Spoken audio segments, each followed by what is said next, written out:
आता पुण्यतिथी, पुण्य आत्मा आणि साजरं करणे हा शब्द असा कदाचित संयुक्तिक वाटणार नाही, पण या सावरकर व्याख्यान समितीच्या वतीने हे जे 10वं पुष्पमाला गुंफण्याची संधी मिळाली त्याबद्दल मी पूर्ण सावरकर व्याख्यान समितीचे सर्वप्रथम आभार मानतो।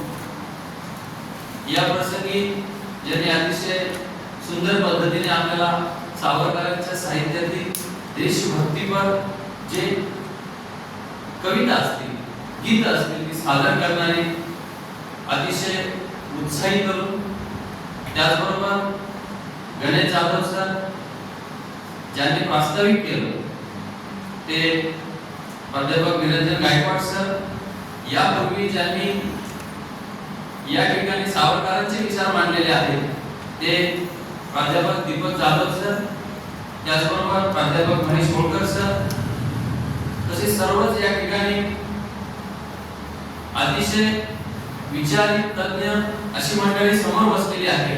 त्यामध्ये देवडे सर असतील, डॉक्टर कंधारे सर असतील, सर्वांचा नामोल्लेख मी घेत नाही, आमचे ग्रंथपाल गांगुर्डे सर असतील, संजूभाऊ असतील किंवा ऋषिकेश जोशी असतील, राम कदम सर असतील किंवा काटेकर सर असतील, मी सर्वांचं या ठिकाणी आवर्जून असं धन्यवाद देऊ इच्छितो की मला तुम्ही ही संधी दिली।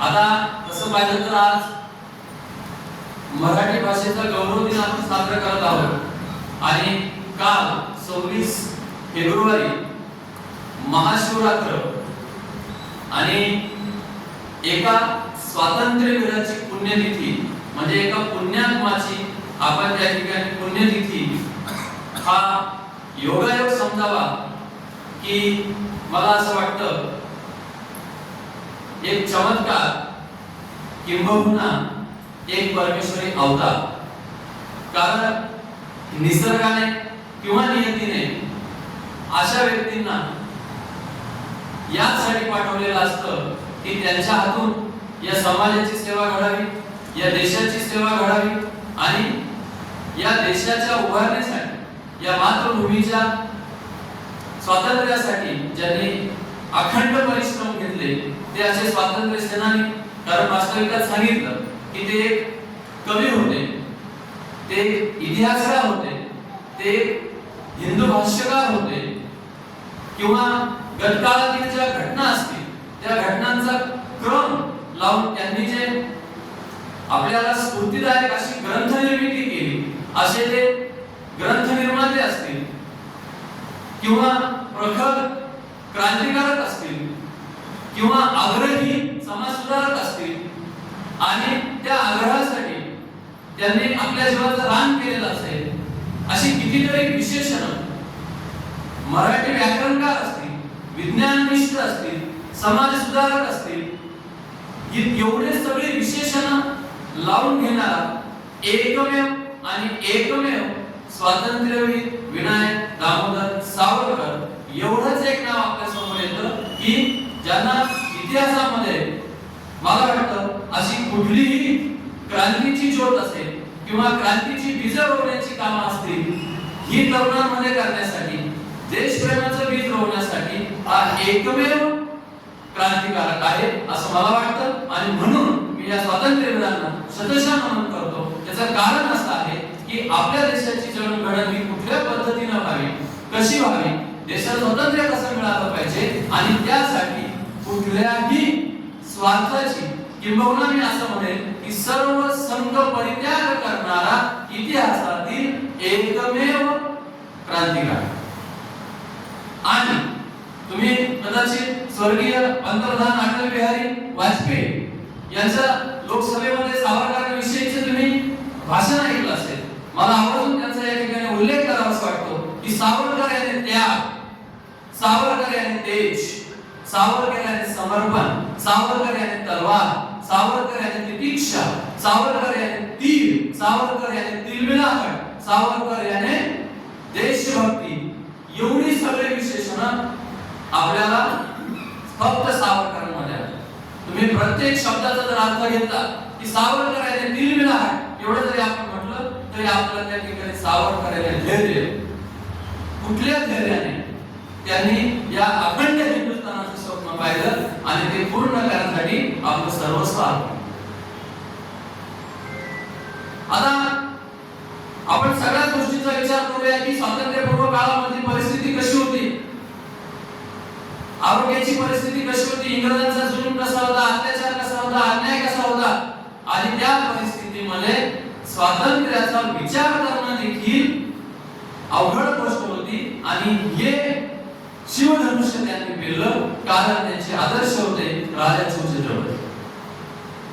आता राजा शिवछत्रपती म्हटल्यानंतर छत्रपती शिवाजी महाराजांनी जे अखंड स्वराज्याचं स्वप्न पाहिलं, हिंदवी स्वराज्याचं स्वप्न पाहिलं आणि ते पूर्ण केलं, त्याच्या मागे त्यांच्या मातोश्री जिजाबाईंचं त्या ठिकाणी मार्गदर्शन, आणि यांना गुरुतुल्य मानून आपण आपल्या अखंड हिंदुस्थानाचं स्वप्न पूर्ण करूया अशा पद्धतीचं नियोजन आणि कार्य स्वातंत्र्यवीर विनायक दामोदर सावरकर यांनी सुरू केलं. आता छत्रपती शिवाजी महाराजांची आरती लिहिण्याचं जे सगळ्यात मोठं योगदान आहे त्याचं श्रेय सावरकरांना जातं. मित्रांनो, आपण सर्व आपल्या देशाचा उल्लेख भारत देश असा करतो, पण मला वाटतं आपण त्याचा उल्लेख हिंदुस्थान असा करावा. आता पुन्हा प्रश्न आहे, हिंदुस्थान का? कारण अखंड हिंदुस्थानाचं स्वप्न सावरकरांनी पाहिले. आता हिंदू म्हटल्यानंतर पुन्हा बऱ्याच गोष्टी येतात. मला वाटतं हिंदूची व्याख्या सावरकरांनी अतिशय सुंदर केली आहे. आ सिंधू सिंधू पर्यंत यस्य भारत भूमिका पितृभू पुण्यभू श्वत सवय हिंदू रती स्मृता. काय समजणार आपण हिंदू कोणाला म्हणायचं? आज सिंधू सिंधू पर्यंत इथे म्हणजे व्याकरणकार सावरकर स्वतःच होते, सर्व धंदे मंडळी बसलेली आहे इथे. जरा त्यांनी श्लेष अलंकाराचा संदर्भ दिलेला आहे मित्रांनो. आज सिंधू सिंधू पर्यंत म्हणजे सिंधू नदी पासून सागरापर्यंत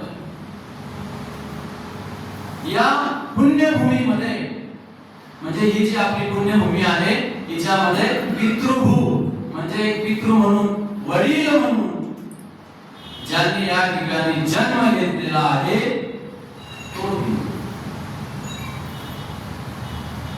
आणि काश्मीर पासून कन्याकुमारी पर्यंत जाणे सर्व धर्म यांच्यावर एक पितृ म्हणून श्रद्धा आहे, ज्यांना पितृ म्हणून आशीर्वाद लाभलेला आहे, असा प्रत्येक व्यक्ती हा या हिंदू या व्याख्येमध्ये. आणि हे सावरकरांचे विचार हिंदू बद्दलचे. आता हिंदुत्व कशाला म्हणणार आपण, त्याच्या पुढचा शब्द येतो हिंदू. त्याची व्याख्या तुम्ही समजून घेण्याचा प्रयत्न केला. पुढचा शब्द येतो हिंदुत्व म्हणजे काय. सावरकरांच्या दृष्टिकोनातून लक्षात घ्या, ही एक भावना, हिंदुत्व ही एक भावना आहे. आणि या अखंड हिंदुस्थानासाठी या यज्ञ कुंडामध्ये ज्याप्रमाणे अग्निहोत्र सतत प्रज्वलित होत असते आणि ते प्रज्वलित ठेवण्याचं काम आपण ही हिंदुत्वाची भावना म्हणून सतत प्रत्येकाच्या मनामध्ये अखंड पद्धतीने पेटवत राहूया. आणि जेव्हा जेव्हा योग्य वेळ येईल त्यावेळेला आपण काश्मीर पासून पुन्हा उल्लेख करतो आणि कन्याकुमारी पर्यंत एकच हिंदुत्वाची भावना त्या ठिकाणी सगळ्या नागरिकांमध्ये, जनतेमध्ये स्फूर्तिदायक ठरली पाहिजे. आता पुढचा मुद्दा येतो हिंदू धर्म आणि मग हिंदुस्थान या विषयाकडे सावरकरांचे विचार तुमच्यापर्यंत पोहोचवण्याचा प्रयत्न. मातृंबे स्म तम पार्थ याचा अर्थ जेव्हा श्रीकृष्ण आणि अर्जुन आपल्या समोर सर्व आपलेच भाऊ आहेत आणि त्याच्या समोर लढाई करायची आहे आणि अर्जुन त्या लढाईला तयार नाही. आणि त्याच वेळेला श्रीकृष्ण अर्जुनाला सांगतात, हे बाळ तू या ठिकाणी घाबरू नकोस किंवा कायर पडू नकोस. तुला ही जी व्याख्या आहे ही व्याख्या हिंदुत्वासाठी पुढे न्यायची आहे, हा आपला धर्म पुढे न्यायचा आहे. म्हणून जरी ते आपले असतील तरी हा धर्म जागवण्यासाठी तुला ही लढाई करावीच लागेल. आणि त्यानंतरचा मुद्दा येतो पुन्हा की सावरकरांचे विचार काय होते की अहिंसा परमो धर्म ही आपल्या हिंदू धर्माची व्याख्या आहे. मी अगोदर तुम्हाला हिंदुत्वाचा विचार सांगितला की अहिंसा परमो धर्म म्हणजे आपण हिंसा मानत नाही. पण जेव्हा स्वतःचं जगणं असेल आणि राष्ट्राची उभारणी असेल त्यावेळेला प्रथम कर्तव्य राष्ट्राचं येतं आणि ते राष्ट्राचं कर्तव्य करत असताना जर आपल्याला हिंसा करावी लागत असेल तर ती पुण्यकारक असेल. हा विचार सावरकर हे सांगत असताना या दोघांमधला समन्वय सावरकरांनी पुढच्या श्लोकामध्ये अतिशय सुंदर सांगितलेला आहे. आतितायान मायांत हन्यादेव अविचार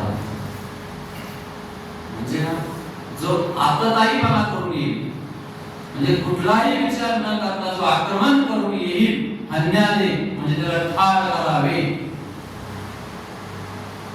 कुठलाही विचार न करता स्वसंरक्षणासाठी म्हणजे स्वतःच्या मातृभूमीला जर मला स्वतंत्र करायचं असेल तर अत्यंतिक हिंसा आणि सापेक्ष हिंसा यात थोडासा फरक सावरकरांनी केलेला आहे की या ठिकाणी मला करावीच लागेल.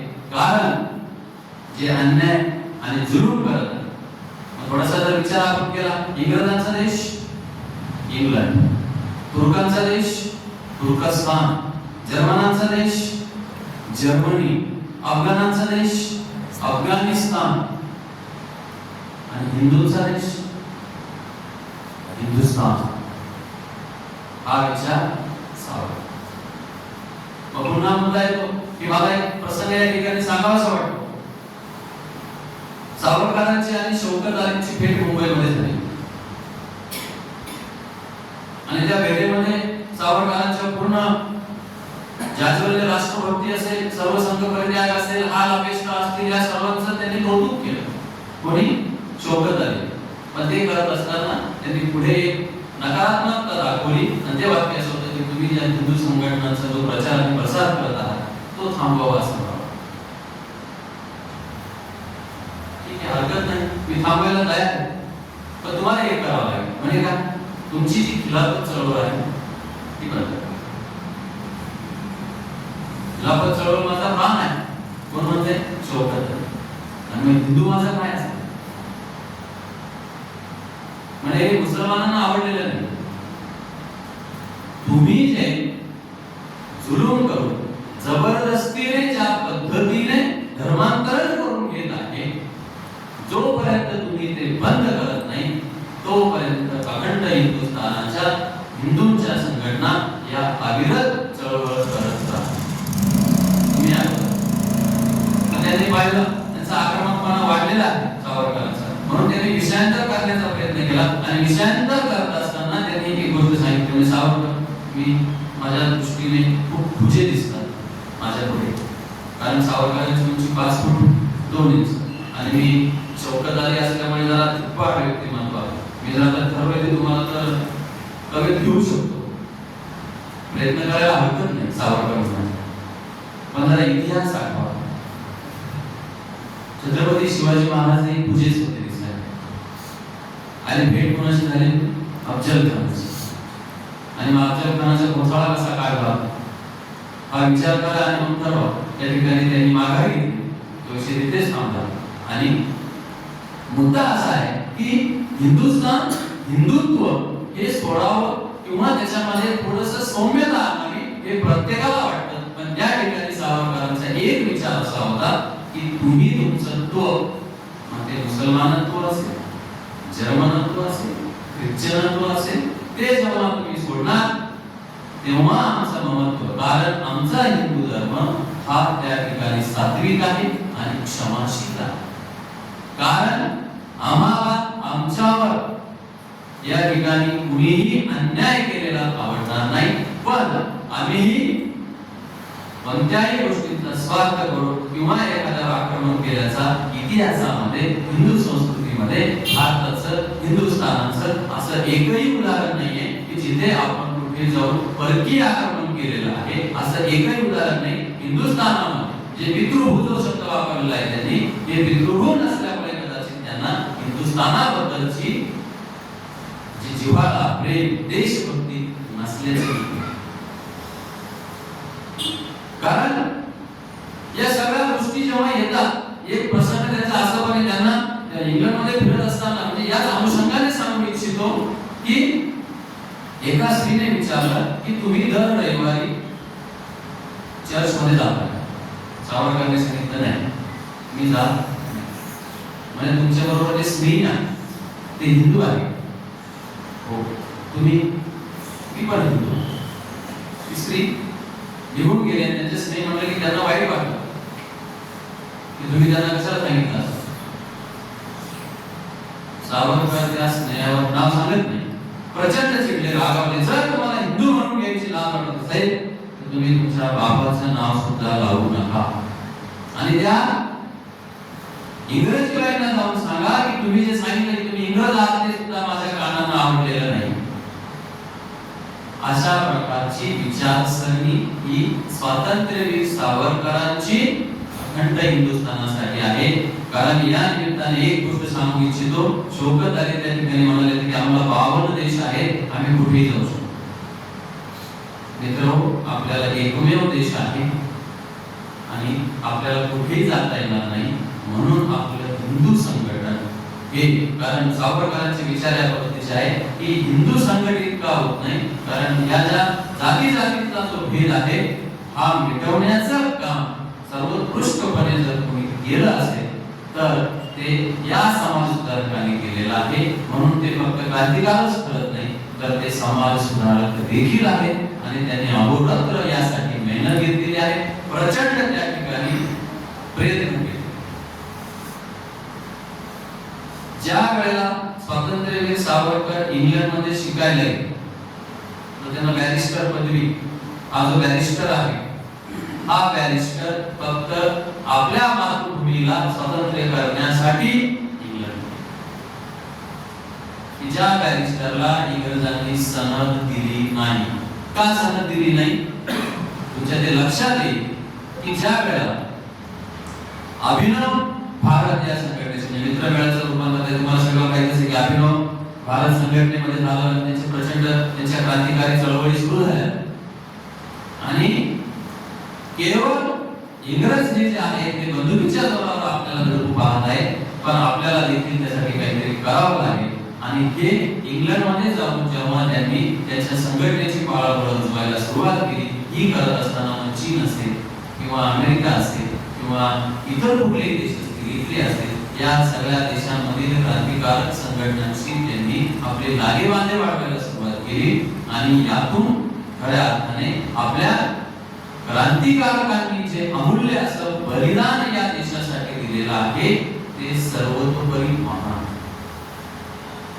मदनलाल धिंगरा नावाचा एक स्वातंत्र्यवीर सावरकरांचा अनुयायी, जो कट्टर स्वातंत्र्यवीरांचा भक्त. आता मदनलाल धिंगरांचं जर तुम्ही शहीदत्व जर पाहिलं तर प्रचंड अशा गोष्टी ज्या आहेत त्या ऐकताना, वाचताना, पाहताना अंगावर काटा येतो. का तर त्यांच्यामध्ये सहज चर्चा चाललेली होती की आपल्यापेक्षा जपानी जे लोक आहेत ते शूर आहेत. मित्रांमध्ये तर त्याच वेळेला मदनलाल धिंगरा यांना प्रचंड राग आला. आम्ही हिंदू म्हणून कुठेही जगाच्या पाठीवर गुन्हे पडणार नाही. तुम्ही जपानी जरी म्हणत असला शूर आहे तरी आम्ही हिंदू म्हणून, हिंदू राष्ट्र म्हणून कुठेही कमी पडणार नाही. आणि म्हणून मग ट्रायल घ्यायची आहे तुमची, तुम्ही तयार आहात. एक चाचणी घेतली, चाचणी वेदना, दुःख, यातना काय आहे ते या ठिकाणी समजून घेऊ. क्रांतिकारक कुठल्या दृष्टीने तयार आहे ती टाचणी हाताला टोचण्यात आली मदनलाल धिंगरांची. टोचत राहिले, रक्त यायला लागलं, प्रचंड वेदना होत आहे, पण मदनलाल धिंगरा नावाच्या सावरकरांच्या अनुयायांच्या तोंडातून भूक ही चूक सुद्धा शब्द निघाला नाही. आणि त्यानंतर मदनलाल धिंगरांनी सावरकरांना विचारलं, हुतात्मा होण्यासाठीची वेळ समीप आली आहे. सावरकरांना विचारलं, हुतात्मा व्हायचे, बक्षीस काय?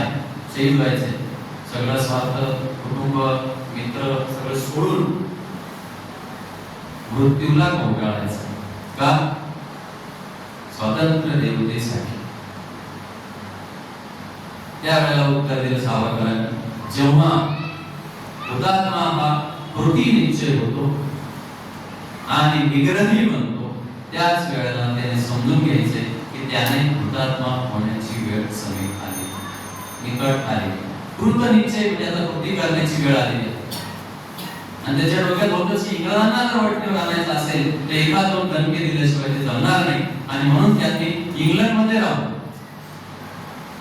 त्यांच्या क्लबमध्ये आपला प्रवेश मिळवला. इंग्रजांच्या क्लब मदनलाल लॉर्ड कर्झन असेल, लॉर्ड मोर्ले असेल, कर्झन वायली असेल, हे मोठे मोठे जे इंग्रज अधिकारी इंग्रजांच्या दृष्टीने पण अन्याय करण्याच्या दृष्टीने, जुलूम करण्याच्या दृष्टीने महाभयंकर असलेले हे राक्षस किंवा सैतान म्हणूया आपण, यांच्यापैकी कुणाचा तरी आता वध करणं गरजेचं आहे. कारण वध कुणाचा करत असले की मी आपल्याला सांगण्याची गरज नाही.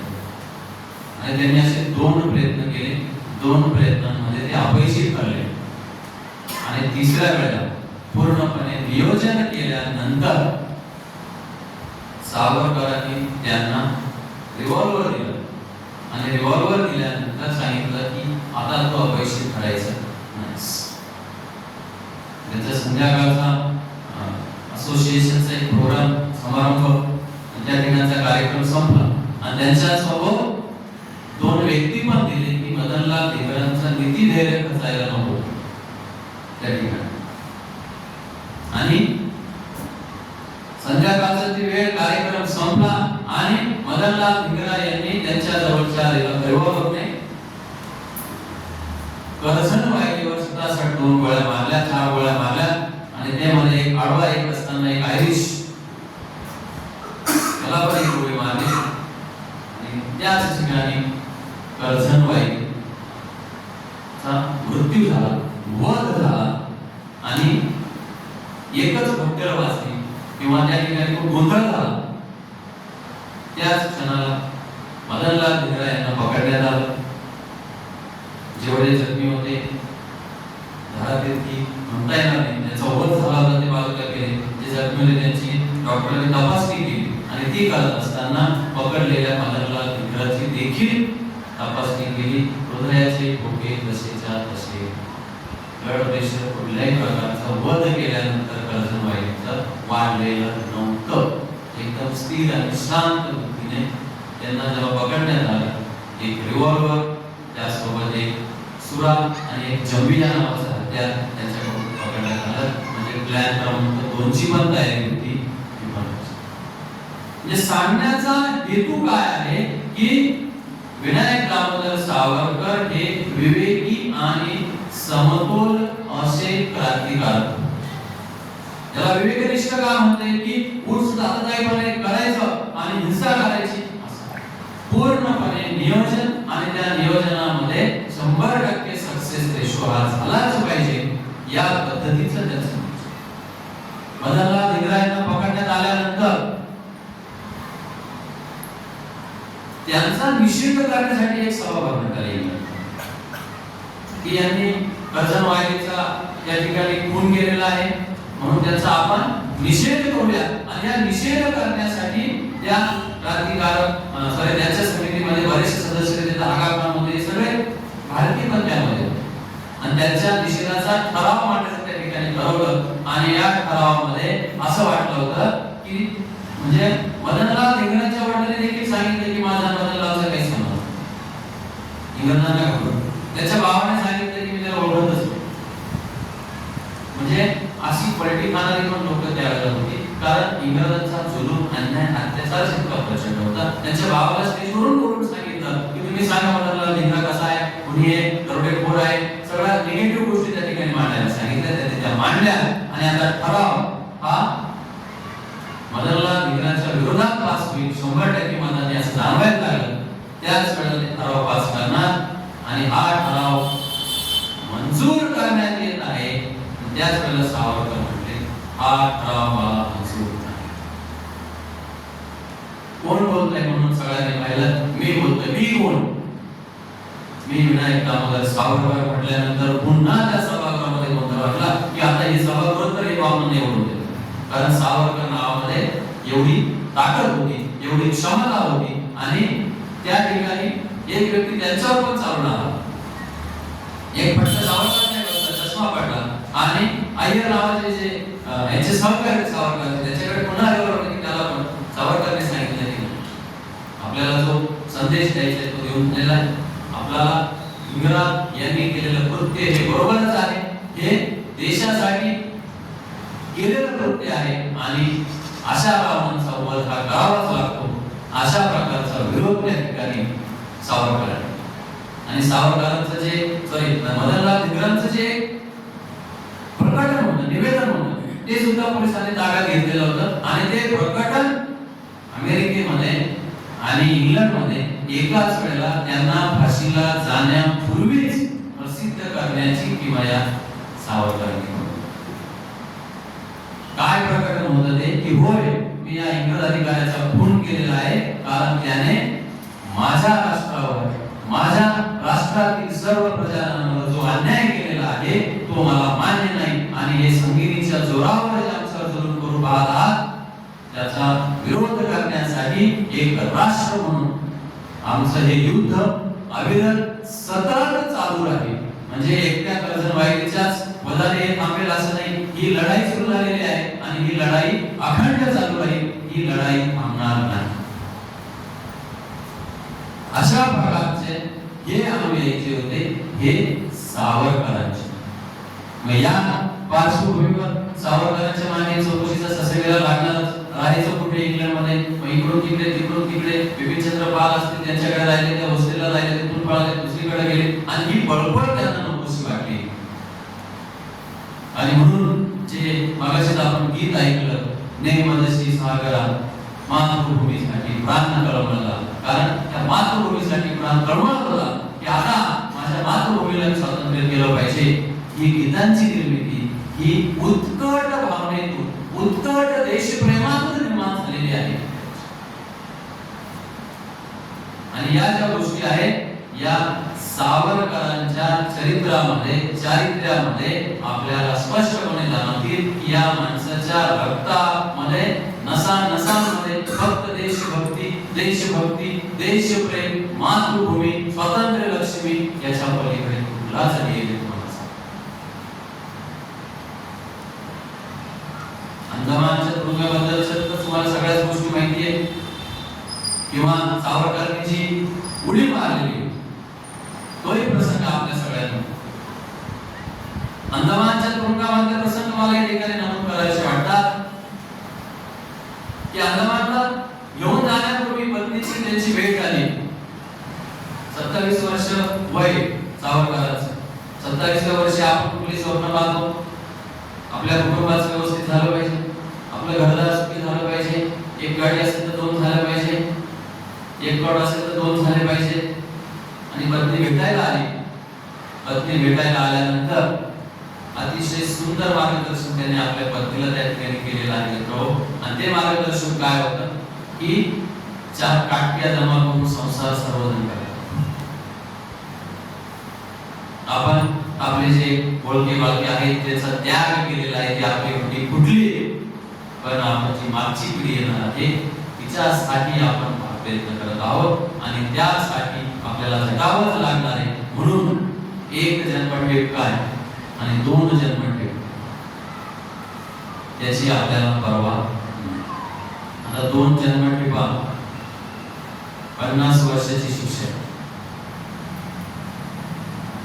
पुढे 50 वर्ष 27 वर्ष वय आहे. शिक्षा संपूर्ण किती वर्ष होणार आणि सुटणार केव्हा, त्यावेळेला काय परिस्थिती असणार या सगळ्या गोष्टी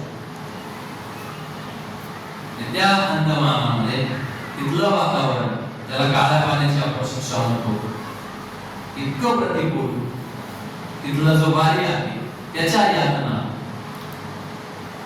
अर्धवच्च अन्न, त्याच्यात दोन-तीनच गोष्टी या ठिकाणी सांगाव्याशा वाटतात, कारण वाचताना सुद्धा माणसाला इतकं प्रचंड वाईट वाटतं तेव्हा त्यांनी ते सहन कसं केलं असेल की अर्धवच्च अन्न खायचं, ते सांगतील ते काम करायचं, उभी बेडी, आडवी बेडी, आणि हे असं करून टॉयलेटला पण जायचं. आता त्या अर्धवच्च अन्नामध्ये बऱ्याच वेळेला पोटाचे विकार, त्रास व्हायचा, कधी कधी जुलाब पण व्हायचा, आणि ती खोली जर पाहिली आपण तर ती एक व्यक्ती फक्त व्यवस्थित राहू शकेल. आणि जर असा विचार केला आपण की असे दोन हात बांधलेले आहेत आणि मग आपल्याला पाय पण बांधलेले आहेत, फक्त कल्पना करा की आपल्याला टॉयलेटला बसायचं, तर सगळ्यात अवघड विधी किंवा सगळ्या नैसर्गिक विधींमध्ये आपण त्या ठिकाणी, म्हणजे या गोष्टी बोलायला नको पण यातना किती प्रचंड असते तुम्ही फक्त कल्पना. आणि जर जुलाब झाले त्या कोठडीमध्येच, ती अंधारलेली कोठडी, पूर्ण अंधकार, काळू, अन्यायाचा, अत्याचाराचा, अन्नापासून जुलमाचा, या सगळ्या गोष्टी, आणि ते पुन्हा इथे घाण का केली म्हणून पुन्हा त्या बारीचे फटके बसायचे, आणि ते फटके टाळण्याकरता कधी कधी ते स्वतःच उचलून खिडकीच्या बाहेर. बरं, एवढा त्रास, एवढा अन्याय, एवढा जुलूम कुणासाठी सहन करायचं, कुणासाठी करायचं? मातृभूमीसाठी. मग आपण जरा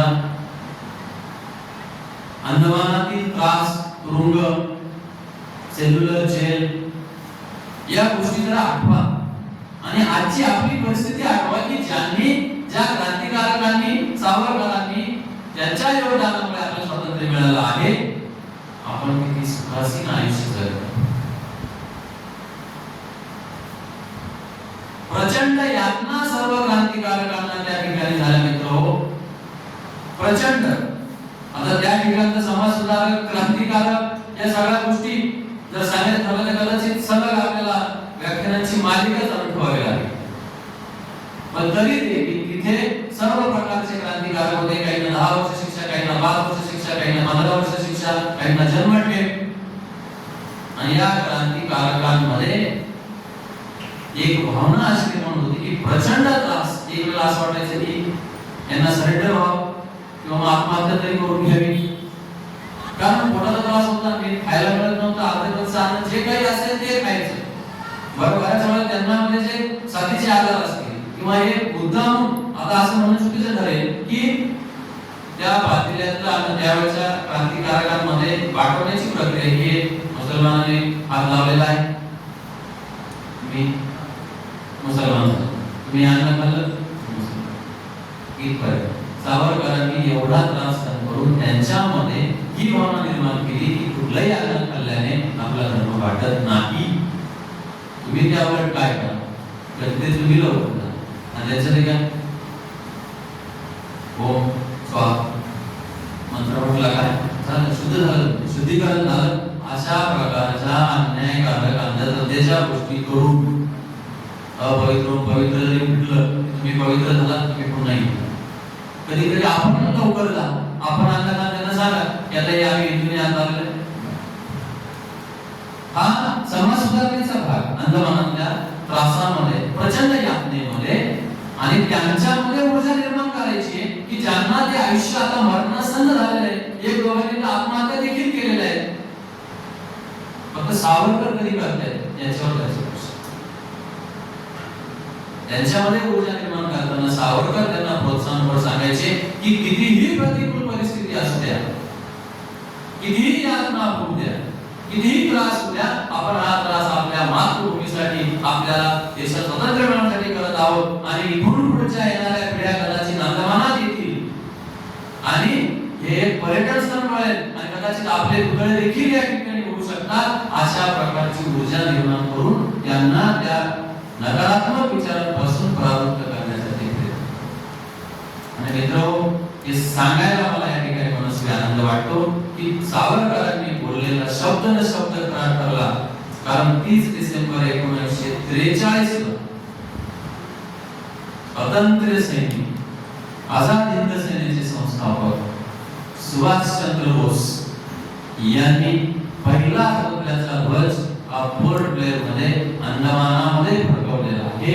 आणि तो केवळ या सर्व स्वातंत्र्यवीरांच्या क्रांतिकारकांच्या किती यातना असतील, कारण तिथे फळक नव्हते, तिथे फटके होते, तिथे बिछाने नव्हते, तिथे लाकडी फळकुट्या होत्या, तिथे काळाकुट्ट अंधकार, फुकट वातावरण, घाणेरडा वास, घाणेरडा अर्धकच्च, कदाचित त्याच्यामध्ये किडे पडलेले असतील असं अन्न खाणारे यातना किती भोगत असतील. आणि या यातना भोगणारे जे स्वातंत्र्य सैनिक होते, जे क्रांतिकारक होते, त्यांच्या यातनांची जाणीव ठेवून नेताजी सुभाषचंद्र बोस यांनी पहिल्यांदा त्याग केला. म्हणजे एका क्रांतिकारकाने दुसऱ्या क्रांतिकारकाला या ठिकाणी खऱ्या अर्थाने, म्हणजे ते अंदमान बेट नाही, ते शहीद बेट म्हणून ओळखलं जातं. त्याचं नामकरण स्वातंत्र्यवीर सावरकरांनी केलं, सुभाषचंद्र बोस यांनी केलं. या सर्व बाबी आहेत. हे अंदमानामध्ये करत असताना लक्षात घ्या तुम्ही की पुस्तक वाचायला परवानगी नाही. बरं, तो जो बारी, तो मुळात आयरिश व्यक्ती, म्हणजे तिथला जो जेलर म्हणून आहे तुम्ही, आणि तो प्रत्येकाला अन्याय अत्याचार करायचा आणि त्याला राष्ट्र, राष्ट्रभक्ती, देशभक्त हे शब्द पुस्तकात हे वाचतात आणि हे लोक पिसाट होतात असं त्यांना वाटायचं, म्हणून ते पुस्तक सुद्धा द्यायचे नाही. वेगवेगळे प्रकार सावरकरांनी त्या ठिकाणी केले आणि समाज सुधारणा पण केली आणि त्यातून आपल्या देशाची सुटका केली. लोक साक्षरही केले. म्हणजे अंदमान सोडत असताना तिथल्या कैद्यांपैकी 60% कैदी हे साक्षर झालेले होते. आणि सुरुवातीला एक पुस्तक दिलं जात नव्हतं. अंदमान सोडताना त्या ठिकाणी 2000 पुस्तकं त्या अंदमानाच्या कैद्यांसाठी वाचनासाठीची प्रचंड जागृती भांडून, कायद्याचा नियम सांगून, बॅरिस्टर पदाचा उपयोग करून सनद वापरू दिली नाही इंग्रजांनी. कुठल्याही प्रकारे फक्त जेरी सांगायचा, तुम्ही फक्त तुमच्या स्वातंत्र्यासाठी, देशासाठी, समाजसेवेमध्ये कुठलाही राजकीय सहभाग त्या ठिकाणी घ्यायचा नाही. तर त्यातला एक प्रसंग मला एक मुद्दाम सांगायचं वाटतं की या तिचे कोलू आहे, तेल काढायचं आहे, घाणा, तेलाचा घाणा तो फिरवायचा आहे. एक गोष्ट त्या ठिकाणी वाचत आली होती. मला वाटतं देशमुख नावाचे लेखक आहेत, त्याचं ते झोपडा खाली मराठीमध्ये ते लेसन होतं. त्याच्यात त्या शेतकऱ्याला एक बैल मिळत नाही पेरणी करण्यासाठी आणि बैल न मिळाल्यामुळे तो गावाकडे तो कोणी मदत करावी का, त्याला मदत केली जात नाही. त्याची जी पत्नी असते ती त्याला मदत करते, काळजी करू नका, आपल्याला पेरायचंय. आणि काय बैल कुठे, तुम्हाला काय करायचं, आणि तीच त्या चूक खाली स्वतः उभी राहते आणि ते 2 एकरचं क्षेत्र ती पेरते. आता विचार करा तुम्ही, ते तिथे त्या खाण्याच्या बैलाप्रमाणे करा, गाढव, बैल हे प्राणी त्यांची नावं त्या पद्धतीने अशा प्रकारच्या बॅरिस्टर माणसाला अशा प्रकारच्या यातना तिथे भोगाव्या लागायचा. पण तरीही त्या माणसाने न धर्म सोडला, ना राष्ट्रभक्ती सोडली, ना देशभक्ती सोडली. त्या गोष्टी तिथला तो प्रसंग मला सांगायचा की ते कुठेतरी यातना भोगलेला आहे, त्रास होतोय, प्रचंड हातपाय दुखतायत, खांदे दुखतायत आणि कधी कधी पहाटे झोप लागायची. झोप लागल्यानंतर सकाळी 5 वाजता मुसलमानांचं ते सुरू व्हायचं, त्याच्याने त्रास व्हायचा. आणि म्हणजे भांडण हे इंग्रजांनी लावलेलं म्हणा किंवा काय, याच्यावर सोल्युशन काय काढायचं, सगळ्यांचा त्रास होतोय. त्यांच्या धर्मात सांगितलंय त्यांना सकाळी करावं आहे, हरकत नाही, बोलून घेतलं. मला भगवद्गीता पाहिजे, माझा धर्मग्रंथ आहे, मलाही वाचायचं आहे. त्याच्यात चित्र लागलं, तो आहे असल्यामुळे श्रीकृष्ण, अर्जुन आणि श्रीकृष्ण तिथे शंख वाजवतात.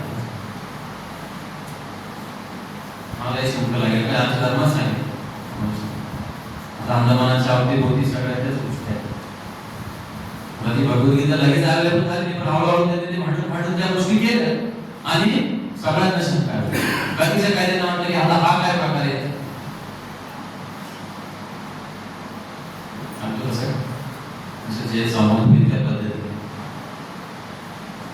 वाजवायचं त्यांचं झालं की आपण सुरू करतो. तर शंख वाजवायचं म्हणजे त्याला काही रिदम थोडी प्रत्येक एवढं सुंदर नाही वाजवता येईल, त्याला जसं वाटेल तसं तो वाजवायचं. मग त्यांना त्रास व्हायला ते म्हणाले आता एवढं तरी थांबव. म्हणजे असं काही नाही की दररोज वाजवलंच पाहिजे असं काही नाही, तुम्ही तुमचं थांबवा आम्ही आमचं.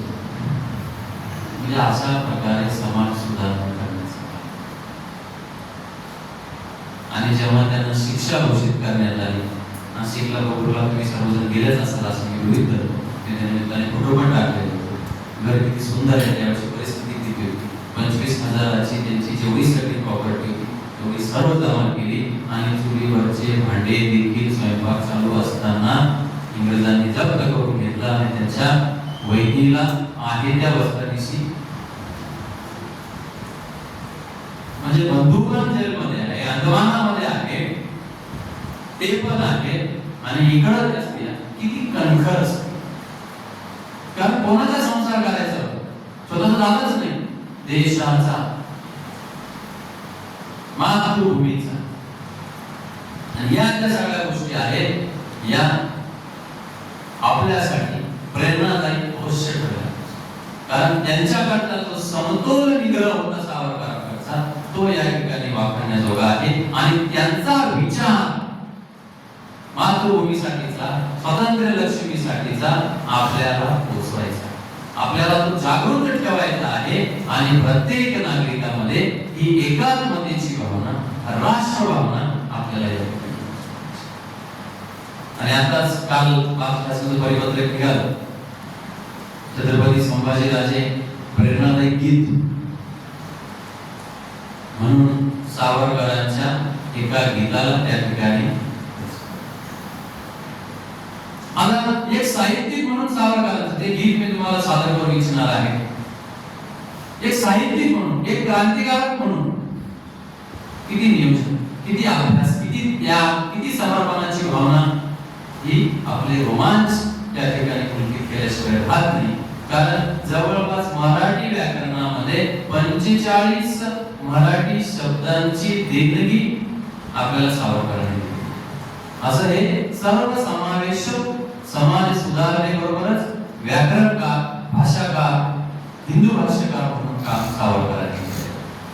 मध्ये पर्यवेक्षक हा जो शब्द आहे हा सावरकरांनी, महापालिका असेल, नगरपालिका असेल, किंवा आपण जे दिनांक म्हणतो, तारीख, त्याला समजलं दिन आणि अंक, दिनांक म्हणजे या ज्या सगळ्या गोष्टी आहेत या सावरकरांनी आपल्याला त्या ठिकाणी दिलेल्या आहेत. मी सावरकरांना जे राज्यगीत मिळालेलं आहे ते तुमच्याकडे या ठिकाणी सादर करू इच्छितो.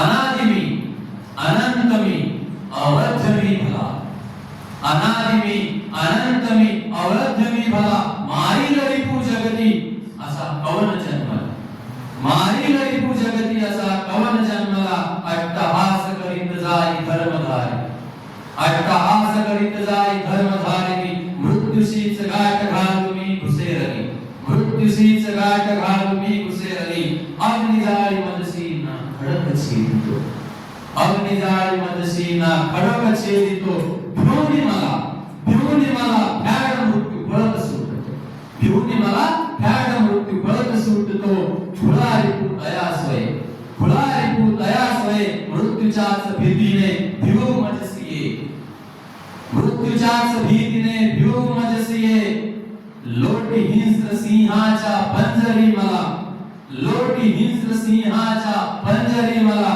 नम्रदास सम चाटील तो पदांबुला, नम्रदास सम चाटील तो पदांबुला, कल्लोळी ज्वालांच्या बेकशी जरी, कल्लोळी ज्वालांच्या बेकशी जरी, हटुनी भवती रचिल शीत सुप्रभात, हटुनी भवती रचिल शीत सुप्रभावती, आन तुझा तोफा, आन तुझा तोफा, आन तुझा तोफा. आणि क्रूर सैन्य दे, आन तुझ्या तोफान क्रूर सैन्य दे, यंत्र तंत्र शस्त्र अस्त्र, यंत्र तंत्र शस्त्र अस्त्र आग ओकते, हला हलती नेत्र, हला हलती नेत्र तो मी तुम्हास तैसाची गिळून जिरवितो, मी तुम्हास तैसाची गिळून जिरवितो. याचा अर्थ काय की मला सुरुवातही नाही आणि मला शेवटही, आणि शत्रू मला मृत्यूसाठी घाबरतोय किंवा मृत्यू येईल, तो मृत्यूच मी जेव्हा रणांगणात उतरतो तेव्हा तोच पळत सुटतो. त्या मृत्यूला मी घाबरत नाही.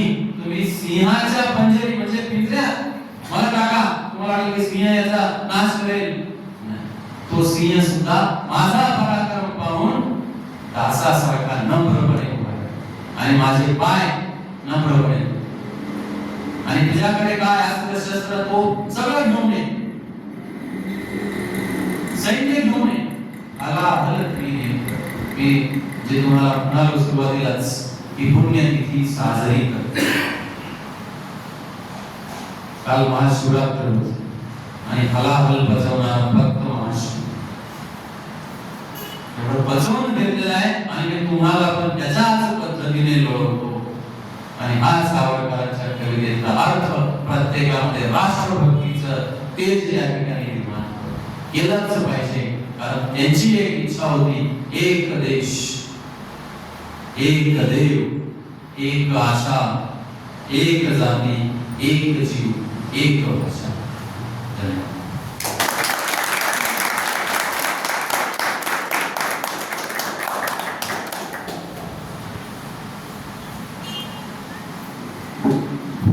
धन्यवाद सर. अतिशय समर्पक शब्दांमध्ये आपला सर्वांना स्वातंत्र्य सावरकर यांच्या जीवनचरित्राबद्दल सरांनी या ठिकाणी आपले विचार मांडले. सरांचं मी या ठिकाणी कौतुक आभार मानतो. शब्दांची माळ कशाला, गुलाबांची हार कशाला, तुमच्या आमच्या हृदयाला आभारांची लाट कशाला. या कार्यक्रमाचा आभार प्रदर्शन करण्यासाठी मी विनंती करतो प्राध्यापक दीपक दत्त सर.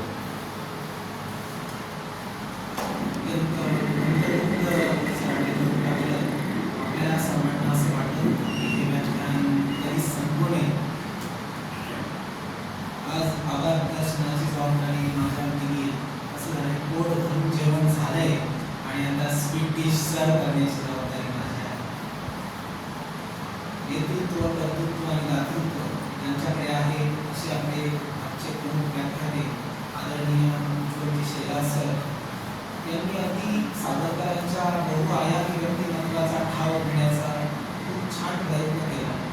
अगदी जेव्हा त्यांनी तरुण रसाने पोतपोत अंदमान असेल, अंदमानातल्या विविध घटना असतील किंवा त्यांच्यावर कशा यातना करण्यात आल्या ते आपल्या पुढे सादर केलं, तेव्हा खरोखर अगदी अंगावर काटा आल्याशिवाय राहिलं. या व्यतिरिक्त सरांनी हिंदू, हिंदुस्तान आणि हिंदुत्व याचाही परामर्श घेण्याचा प्रयत्न केला.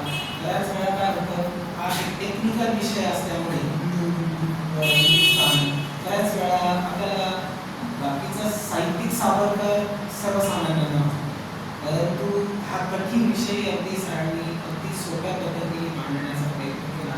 आणि आम्ही विद्यार्थी म्हणून सर्व समजणार असेल आम्ही तुम्हाला सांगू इच्छितो. या व्यतिरिक्त नंतर मी सावरकर व्याख्यान समितीच्या वतीने आदरणीय सरांचे खूप खूप आभार व्यक्त करतो. आणि यापुढेही तुम्ही असेच मार्गदर्शन आम्हा सर्वांना करत राहा. अगदी तुमच्या बाबतीत म्हणायचं झालं तर तुमचा सुभाष बाबूंच्या बाबतीत हा खंड आहे किंवा खूप छान व्याख्यान देता असं कळालं. योग आला लवकरच तर स्वातंत्र्य समिती आणि वाङ्मय मंडळ जे आहे, वाङ्मय मंडळाचे अध्यक्षही आपल्याकडे उपस्थित आहे, त्यांच्या माध्यमातून आपण तुमचा सुभाषचंद्र बोसांचा एखादा कार्यक्रम घेण्याचा नक्कीच प्रयत्न करू. कारण बऱ्याच वेळा सुभाषचंद्र बोस म्हटलं की कलकत्ता आहे असं वाटतं, पण असं काही नाही. हे सर आपल्याला नक्कीच पटवून देतील याच्यात काही शंका नाही. मी सरांचे पुनश्च एकदा खूप खूप आभार मानतो. प्रास्ताविक करणारे गायकवाड सर चांगलं खास आपल्या उपस्थित झाले आणि त्यांनी अगदी ऐनवेळी त्यांना ती जबाबदारी दिली तरी त्यांनी पार पाडली, त्याबद्दल मी त्यांचे आभार मानतो.